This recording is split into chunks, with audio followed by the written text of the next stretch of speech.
நம்பிக்கைதான் வாழ்க்கை. வேதமும் அதுதான் சொல்லுது. ஆண்டவர் எல்லாவற்றிலும் நம்ப சொல்லுது. ஆனா இன்னைக்கு நம்ம எதை நம்புவோம்? மனுஷங்க சொல்றத நம்புறதா, இல்ல ஆண்டவர் சொல்றத நம்புறதா? ஆண்டவர் சொல்றத கண்ணால பார்க்க முடியல, எப்படி நம்புவோம்?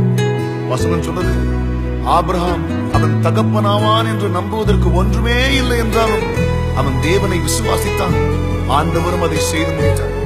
இன்றைக்கும் நம்ம வாழ்க்கையில் இதெல்லாம் நடக்கும் என்ற அறிகுறி ஒன்றும் இல்லை என்றாலும் நம்புவோம், தேவன் அதை நமக்காக செய்து முடிப்பார்.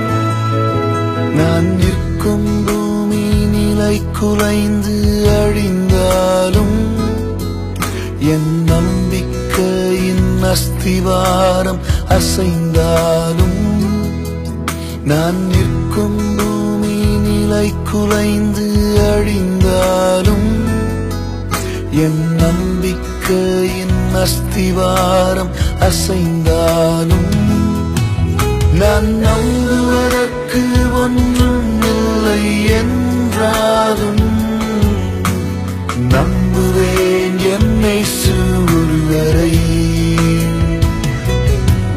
நான் நம்புவதற்கு ஒன்றும் இல்லை என்றாலும் நம்புவேன் என்னை ஒருவரை. நம்புவேன் என்னை ஒருவரை.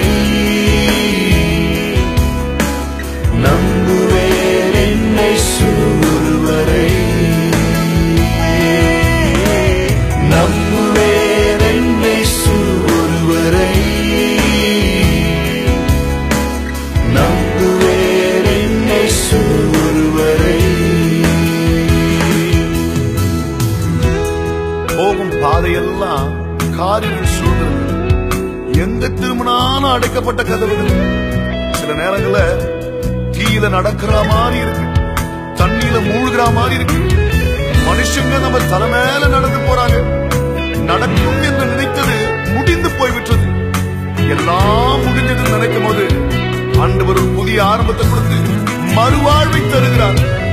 என் பாதை எல்லாம் அந்தகாரம் சூழ்ந்தாலும் வாழ்க்கை முடிந்தது, மறுவாழ்வு இல்லை என்றாலும், என் பாதை எல்லாம் அந்தகாரம் சூழ்ந்தாலும் வாழ்க்கை முடிந்தது, மறுவாழ்வு இல்லை என்றாலும், என்னை தேற்றுவதற்கு யாரும் இல்லை என்றாலும் நம்புவேன் என் இயேசு ஒருவரை. என்னை தேற்றுவதற்கு யாரும் இல்லை என்றாலும் நம்புவேன் என் இயேசு ஒருவரை. நம்புவேன் என்னை ஒருவரை. நம்புவேன் என்னை ஒருவரை. நம்புவேன் என்னை ஒருவரை. நம்புவேன் என்னை ஒருவரை. நம்புவேன் என்னை ஒருவரை. நம்புவேன் என்னை ஒருவரை. என்ன நடந்தாலும், யார் கைவிட்டாலும், யார் வந்தாலும், யார் போனாலும், பாதையெல்லாம் தடைக்கற்கள் இருந்தாலும், அந்தகாரம் சூழ்ந்தாலும், காரிருள் இருந்தாலும், நடக்கும் என்ற அறிகுறி இல்லை என்றாலும் நான் இயேசு ஒருவரை நம்புவேன். போதும் பாதை தெரியவில்லை என்றாலும், நம்புவதற்கு ஒன்றுமே இல்லை என்றாலும் நான் இயேசு ஒருவரை நம்புவேன். நம்புவேன்